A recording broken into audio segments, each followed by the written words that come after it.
Oosh, Jenna, you domestic goddess, pie-making polymath, and one foot in front of the other super trooper. We love her, and are so happy for her wherever she is in the world at the mo. Okay, but Waitress. What a film! Coming out in 2007 by the formidable writer-director-actor who's tragically no longer here, Adrian Shelley. The film is a women-centred tale of escaping an abusive masculine-controlled domestic domain and re-empowering that traditional domestic role and making it your own, with pies. The art form of which Jenna knows like the back of her hand, having learnt from her mama growing up. Pies are deep vessels that hold her highs, lows, fantasies and frustrations. They're her outlet, life and love language, and act as parables, gently folding meaning and life lessons throughout the film, as gently as Jenna folds chocolate into cream. I'd put off seeing this film for yonks because I had a million ingrained assumptions about it. Like when I see a thin, white, mini apron wearing diner waitress on the poster, my mind thinks of ditzy, gossip-loving gals who don't like or try at their job. AKA, the male gaze was my learnt response. Ew! But thankfully, how wrong I was. Created by a woman, Jenna and the other two waitresses in the film stick together like butter, flour and eggs, holding each other through pregnancy inconveniences, romantic misfortunes, and favourable, or not, flings. The women are anything but pitted against each other, even when they are an unlikely throuple, with personalities as different as Jenna's pies. But they are who they are and look out for each other through thick and thin. Aside from the food and absurd, awkward, subtle humour in this film, one of my favourite things is how cosy and like a play it is. Set in just a few locations, there's Joe's pie shop, Dr. Palmer's office, Jenna's home, the hospital, and that's it.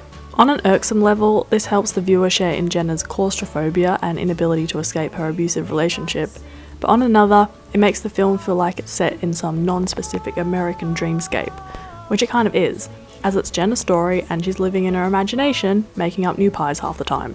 But the saturated pastel fluoro palette and occasionally gooey cinematography puts a fairy tale spin on an otherwise depressingly common reality. Yes, Waitress is a comedy, but it's also got a darkness that quickens your heart rate in the form of Earl, Jenna's husband. He might be annoyingly pathetic like a freshly rejected teenage boy, but his constant paranoia, insistence on getting endless reassurance, and death threats are deadly serious. Just a delightful example of the dangerously tragic repercussions of how low self-esteem and a mountain of insecurities can result in toxic masculinity. The omnipresent threat of serious violence makes you want to pluck Jenna right out of there. But as she says to Dr. Palmer, her sexually empowering fling-a-ring-ding, and I don't want you to save me. I don't want to save you. Don't want to be saved. She always gives the impression she's perfectly able to do her own saving. Why she doesn't well do that? Well, there's all the toxic husband forces working against her, but also she's lost her zhuzh, so to speak. She's been run to the ground, lost sight of a bright future and a way out. She has a circle of people who care about her, but they're all similarly run down in their own way, or just not confrontational people. You really wonder if Jenna's soft, meeker friends are going to prevent her from being clobbered by Hurricane Earl. But hey, there's strength in numbers, and they do prove just that.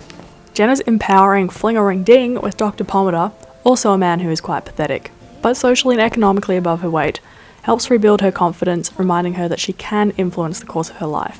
She takes strength from the sex, getting him to physically remove Earl from her life, we love that resourcefulness, before breaking it off with him, which refreshingly, he accepts. Look, the film in some ways is quite predictable. You get the sense that Joe ain't gonna leave Jenna hanging, and helping her in the way he can, with a generous pile of dosh, is exactly what he's gonna do. And Jenna's attitude towards the baby will eventually shift once she doesn't have Earl on her back as well as in her belly. Jenna always had the strength to leave Earl, you see this from the beginning. I think it's just that she needed one final push, after which her vision, and the audience's, is literally on what's most important, her baby and her future, and what she's always wanted to do. Just as Jenna escapes her hellhole, however, another falls into one. Dear Dawn, who sidles herself into a, albeit different, yet I think still irksome relationship. While this is a film about a character breaking free, Dawn's doozy new beau reminds us that the cycle of settling continues, because from day one, the idea of love is glorified as one of life's most important feats, and so we grab on to the faintest flicker that comes our way. Like Jenna, I also find a meditative zen in cooking, and often turn to it to forget my problems. Her character really intrigues me, as maybe it's just Kerry Russell's portrayal of Jenna, but she's granted the same seriousness and praise for her pie-making prowess that male chefs are immediately afforded, despite the otherwise 50s housewife domesticness of her niche. She's taken seriously, and that deep velvety narration of her creations, to me at least, attracts the attention Stephen Fry does for pretty much anything. Yes, the tone of the comedy in the film sometimes strikes you as jarring, robotic, or bad acting, but when you go along with it, you realise the film's a singular, delightful, original package as weirdly wonderful as Jenna's marshmallow mermaid pie. Jenna's pies that I veganised were a dream, so I hope they bring you a slice of joy as well in Waitress, but vegan.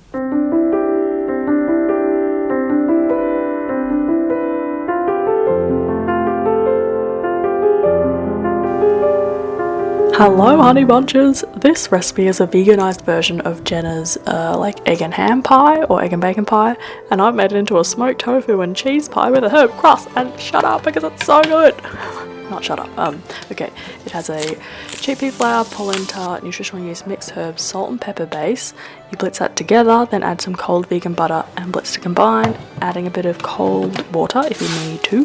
Then you want to transfer that into some sort of vessel or a baking paper parcel and refrigerate to firm up. Then, when it's nice and relatively firm, roll it out to pop in a pie dish.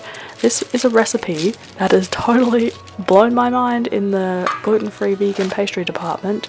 You probably have heard me complain about the fickle business of that before. It's adapted from a My New Roots recipe, and she used it to make a galette. So, you know, quite flexible.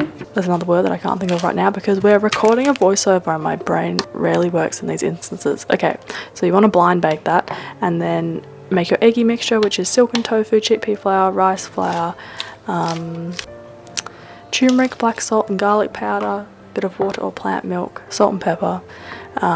Blitz it up. Then assembling this bad boy, I just added some cashew cheese from the supermarket. They're becoming pretty commonplace these days. Then it was smoked tofu cubes and some caramelized onion little giblets. And then you pour over the eggy mixture, and I just drizzled with some garlic oil for a bit of finesse, but you don't have to do that, or use regular olive oil. Bake it in the oven, and wow, look at that eggy dreamboat that doesn't actually have any egg. Like the texture, that's the cashew cheese, that white bit. Probably didn't arrange it in the most like evenly dispersed kind of way, but wow, this was so good, so savory, took me right back to like a nostalgic childhood cafe moment. And then the second recipe, honey bunches, strawberry oasis pie. I think Jenna would honestly give this 5 thumbs up. Like, it's so good, it's just perfection, and definitely one of those recipes you can't tell that it's vegan or gluten-free. So it has a chocolate cookie crust. I used vegan gluten-free Oreos, blitzed together with some vegan butter and sea salt, then press that into a pie dish, give it a little whiz in the oven to firm up, then to make the custard filling, which, if you're wondering what the Oasis factor is, that's spices, people. Gentle wonderfulness. So coconut milk, another plant milk, I'd recommend soy or oat, then dark chocolate, then there's coffee, like cinnamon, allspice, bit of vegan butter, cacao, sugar. My clips got a bit jumbled here, so sorry if there's not all the deets in the visuals. Then gently put that over low heat so everything's nice and melted, then add a slurry, which is corn flour and water mixed together. Then pop back over the heat until it thickens, and this is like a thick hot chocolate mixture. It's so good, and the spices of cinnamon allspice are just so dreamy, and with the strawberry slices on top, it's honestly like refreshing and tropical, and oh yeah, just one of my favorite recipes going forward. I did make another little ganache layer for the top, which I don't think you have to make, but when I was placing the strawberry slices on top, just to be all unromantic about it, it did sort of act as like a glue, so they sat nicely and didn't slide around. And wow, so the texture is a bit more custard like than my other chocolate pie, which is set with agar, but it's so good, like it's totally meant to be. And if you haven't tried this combination before, like, just do, because I'd never gone there. I'd never gone cinnamon, chocolate and allspice with strawberries. And the texture of the crumbly crust, I could go on about this forever. It was so good. And kind of good if you want to chocolate something in hotter weather too. Thank you, Jenna. This was so therapeutic and so fun. Thank you for watching Honey Bunches. Remember that both recipes are on my website, and I'm very hungry just thinking about them because both of them were so comforting, so good. You feel better with them inside you, I'm just saying. If you make either of them or any of my recipes, please do share a pic on Insta. Really makes my day. I'll see you in another video shortly, and yeah, bye.